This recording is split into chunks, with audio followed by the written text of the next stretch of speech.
요새 경기가 안 좋아서 폐업이 많다라는 소식도 들려오는 반면에 누구는 장사가 굉장히 잘 되고 심지어 어떤 요식업 프랜차이즈 회사는 몇백억에 매각되었다는 소리도 들려오기도 합니다. 요식업 창업을 한다고 하면 주변에서 말리기 일쑤입니다. 저도 요식업을 시작하는 시점에 부모님, 가족들, 주변 친구들, 지인들, 주변에 아는 사장님들 모두 왜 그렇게 힘든 요식업을 하려고 하냐라고 저를 뜯어 말리던 시기가 있었습니다. 물론 힘든 시기도 있었지만 지금은 그런 역경을 전부 이겨내고 한 매장을 대박 매출을 만들어내서 자영업을 넘어 사업의 단계까지 지금 이르렀고요. 현재는 프랜차이즈 본사를 운영하고 있습니다. 오늘은 많고 많은 창업 중에 왜 요식업 창업을 해야 되는지, 요식업 창업에 대한 장점을 한번 알아보도록 하겠습니다. 영상 끝에는 우리 초보 자영업자 그리고 예비 자영업자분들을 위해서 요식업을 접근해야 되는 방법에 대해서 알려드릴 테니 꼭 끝까지 시청해 주시기 바라겠습니다. 첫 번째, 요식업은 절대로 사라지지 않을 산업입니다. 우리는 보통 아침, 점심, 저녁 이렇게 세 끼를 먹고요. 만약에 회사를 다니게 된다면 회사에서 점심을 나가서 한 끼를 먹게 되고, 그리고 일주일에 두세 번은 가족들이랑 외식 및 배달을 시켜 먹게 됩니다. 그리고 요새는 배달 산업이 많이 발전했기 때문에 배달도 굉장히 많이 시켜 먹게 되고요. 이렇게 집에서 먹는 식사가 아닌 나가서 먹거나 포장을 해서 먹거나 배달을 해서 먹거나 하는 경우가 일주일에 10번 이상은 될 겁니다. 과거에 비해 1인 인구와 2인 인구가 급격하게 늘어났고요. 그렇기 때문에 집에서 만들어 먹는 것보다 사 먹거나 배달시켜 먹는 경우가 훨씬 더 많아졌습니다. 그렇기 때문에 저는 인류가 멸망하지 않는 한 요식업이란 산업은 절대로 없어지지 않을 거라고 확신하고 있습니다. 이러한 이유가 제가 그동안 해왔던 패션업을 버리고 요식업을 선택하게 됐던 가장 큰 이유 중에 하나입니다. 두 번째, 우리는 맛에 대한 이해와 서비스에 대한 기준이 정해져 있습니다. 이게 무슨 말이냐? 우리는 어렸을 때부터 가족들, 친구들, 지인들과 함께 외식을 나가거나 배달을 시켜 먹은 경험이 아주 많을 것입니다. 그렇다는 얘기는 그만큼 요식업 전반에 대한 경험과 이해가 굉장히 많이 쌓여 있다는 이야기입니다. 그렇기 때문에 각 개인들은 어느 정도 맛이나 서비스, 요식업에 대한 기준이 정해져 있고 이 정도는 해야 맛있고 이 정도는 해야 친절하다라는 개념이 좀 자리 잡고 있을 것입니다. 우리가 만약에 경험이 많지 않은 산업군을 창업을 해야 된다고 생각을 한다면 굉장히 많은 시행착오와 오류가 있을 것입니다. 왜냐하면 기준을 잡기 어렵기 때문인데요. 이걸 좀 예를 들어서 설명을 해보자면, 만약에 우리가 가정집 인테리어를 창업을 한다고 생각을 해볼게요. 근데 우리는 기껏 여러 집을 살아봐야 많으면 5군데고 적으면 아마 보통은 3-4군데, 2-3군데이지 않을까 싶을 때, 그렇기 때문에 어떤 집이 좋은 집인가에 대한 기준이 좀 경험적으로 되게 적을 수밖에 없습니다. 그렇기 때문에 우리가 경험이 많은 산업에 대한 창업을 해야 그래도 조금이나마 더 쉽게 접근할 수 있다는 이야기를 드리는 겁니다. 반면에 요식업은 우리가 어렸을 때부터 지금까지 외식하거나 포장하거나 배달을 해서 먹거나 하는 경우를 대략적으로 생각만 해도 1000번, 2000번은 거뜬히 넘을 거라고 생각이 드는데요. 그렇기 때문에 이 정도를 해야 사람들이 만족할 거라는 기준점이 명확히 잡혀 있습니다. 이렇게 이미 우리는 요식업에 대한 경험이 많기 때문에 요식업 창업에 대한 유리한 점을 이미 갖고 있습니다. 세 번째, 타 업종보다 낮은 문턱과 쉬운 운영이라는 것입니다. 요새 핫한 요화정이라고 많이들 들어보셨고 많이들 먹어보셨죠. 저도 너무 이게 주변에서 얘기가 많다 보니 한두 번 시켜 먹어보고 그다음에 자주 매장도 몇 번 가봤는데요. 저희가 요화정을 프랜차이즈 매장이 아닌 개인 창업으로 요화정 매장을 한번 만든다고 생각을 해보면 얼마나 될 것 같으신가요? 저는 지금 프랜차이즈 대표를 하면서 가맹점들을 오픈하고 이러다 보니 인테리어 가격과 기물 가격에 대해서 잘 알고 있습니다. 그런 기준에서 제가 요화정 매장을 제가 개인적으로 그냥 혼자 차린다고 생각을 하면은 2천만 원에서 3천만 원 안으로 매장 자체를 만들 수 있을 것 같고, 보증금이나 권리금을 포함해서 요화정이라는 매장은 어쨌든 배달 위주의 매장이 많다 보니 배달에 적합한 매장에 대한 권리금과 보증금을 생각한다면 5천만 원 내외로 매장을 꾸릴 수 있을 거라는 생각이 듭니다. 국밥집도 5천만 원 내외로 동네에 작게 차릴 수 있을 것 같습니다. 세상에는 여러 창업군들이 존재하지만 이처럼 적은 금액으로 창업을 할 수 있는 산업군은 그다지 많지 않습니다. 그리고 또 음식에 대한 레시피는 요새 굉장히 또 온라인에 많이 풀려 있잖아요. 물론 그 레시피를 그대로 갖다 쓰는 것보다 본인이 개발하고 더 디벨롭 시켜서 좋은 음식으로 더 발전시켜야겠지만, 정말 좋은 레시피는 그 레시피를 그냥 그대로 가져다가 매장에서 사용해도 크게 문제 없을 만한 레시피도 분명히 존재합니다.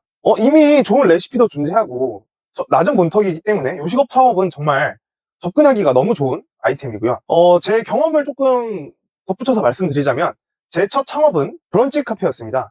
저는 커피와 브런치는 즐길 줄만 알았지 만들어 본 적도 없고 공부해 본 적도 없습니다. 음료에 대한 레시피도 없었고 브런치 관련된 레시피도 전혀 없었습니다. 그런데 딱 한 달을 준비하고는 괜찮은 레시피도 제가 만들었고, 딱 한 달을 준비해놓고는 브런치 카페를 창업했고, 좋은 매출과 현재는 그 브런치 카페를 프랜차이즈로 발전시켜서 이렇게 프랜차이즈 본사도 운영을 하고 있습니다. 위에 말씀드렸던 요식업과 비교해서 인테리어를 비교를 해보자면, 인테리어는 기본적으로 인테리어 시공에 대한 전반적인 이해가 있어야 되고, 캐드도 할 줄 알아야 되고, 관련된 경험과 경력을 쌓지 않으면 창업이 절대 불가능한 업종입니다. 인테리어가 한 가지만 존재하는 게 아니에요.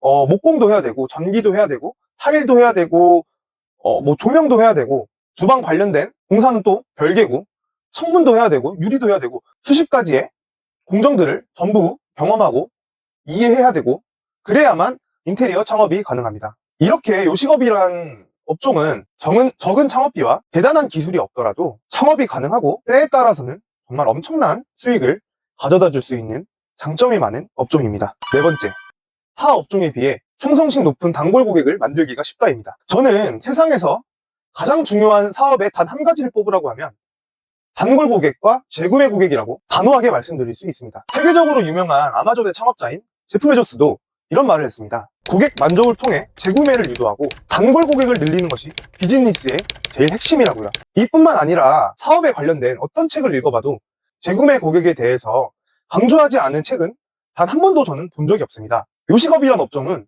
타 업종에 비해서 단골 고객 확보가 좀 쉬운 편입니다. 온라인에서는 수많은 업체들과 경쟁을 해야 되지만, 오프라인에서는 정해진 반경 내에 식사를 하는 고객들이 정해져 있기 때문에 상대적으로 나의 입맛과 맞고 어느 정도 괜찮은 서비스만 제공한다면 고객을 단골 고객으로 만들 가능성이 온라인보다 훨씬 높습니다. 물론 오프라인이라고 경쟁이 없다는 말이 아니라 온라인보다 훨씬 적은 경쟁으로 단골 고객을 만들 수 있다는 이야기입니다. 쿠팡이나 네이버에 티셔츠라고만 검색해보세요. 정말 몇만 가지 제품이 나오거든요.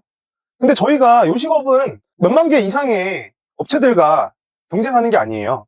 그리고 적어도 한 500m에서 1km 안에 반경 안에 정해진 우리 가게들과 경쟁을 하는 것이기 때문이죠. 제가 요식업 전에 패션업을 했다고 말씀드렸잖아요. 그 패션업을 했을 때 얘기를 조금 해드리면은, 온라인 사업이었으니까 제가 정말 대박이 났던 제품이 하나 있는데, 골덴으로 만들었던 바지가 있습니다. 정말 하루에 포장을 300~400개씩 했던 기억이 있어요. 그래서 겨울이었는데 정말 장사가 잘 됐고, 근데 정말 다른 업체들이 장사가 잘 되는 걸 보고 똑같은 원단에 똑같은 디자인과 거의 디테일까지 다 똑같았어요. 그런 제품을 제가 판매하는 가격보다 5,000원 낮게 판매를 하는 거예요. 근데 그 업체를 알고 보니 정말 돈이 많은, 조금 그래도 자금력이 있는 회사였거든요. 근데 저희는 그렇게 자금력이 있었던 회사가 아니다 보니 그 생산 단가를 그 사람들만큼 따라가지를 못하겠더라고요. 그렇다 보니까 저희는 어쩔 수 없이 그 제품을, 그 많던 판매량을 그 업체한테 뺏기게 되었고요. 그래서 저희 회사는 꽤 큰 타격을 입고 엄청나게 힘들었던, 고생을 했던 기억이 있습니다. 온라인 시장은 이렇게 규모의 논리로 경쟁업체를 쥐락펴락할 수 있지만, 오프라인 요식업 산업은 그렇게까지 할 수 없습니다. 저는 그래서 많고 많은 산업 중에 요식업을 선택한 이유가 되었습니다. 지금 시기는 어떤 산업이든 정말 힘든 시기를 맞이하고 있는데요. 이런 힘든 시기에도 어떤 성공한 사람들은 이런 힘든 시기를 기회로 포착하고 더 노력해서 더 대박을 내는 사람들이 존재합니다. 하지만 우리가 우리의 현재 삶에 만족이 되지 않고 더 큰 돈을 벌고 싶은 상황이라면 요식업이란 산업군은 정말 매력적으로 보여질 수 있습니다. 특히나 특별한 기술이 없는 사람들에게 말이죠. 오늘은 이렇게 사람들이 뜯어말리지만 그래도 요식업이 왜 이렇게 매력적인가에 대해서 한번 알아봤는데요. 제가 오늘 이야기한 내용은 요식업이란 업종이 다른 산업보다 덜 노력해도 된다는 이야기가 절대로 아닙니다. 상황과 여건이 충분하지 않지만 현재 상황이 만족스럽지 않고 더 나은 삶을 원한다면 요식업은 충분히 매력적인 선택지가 될 수 있다는 말을 드리고자 하는 겁니다. 초보 창업자분들, 그리고 예비 창업자분들, 요식업에 대한 경험이 충분하지 않은데 무작정 혼자 하려고 하지 마시고 좋은 프랜차이즈를 찾아서 그 프랜차이즈가 제공하는 노하우와 전반적인 매장 운영에 대한 경험, 그리고 여러 기술들을 프랜차이즈를 통해서 배워서 시작해보는 것이 저는 아주 좋은 방법이라고 생각합니다. 일단 요식업 그 프랜차이즈를 통하면 전체적으로 요식업 시장이 어떻게 돌아가는지 충분히 느껴지실 거라 생각을 하고요.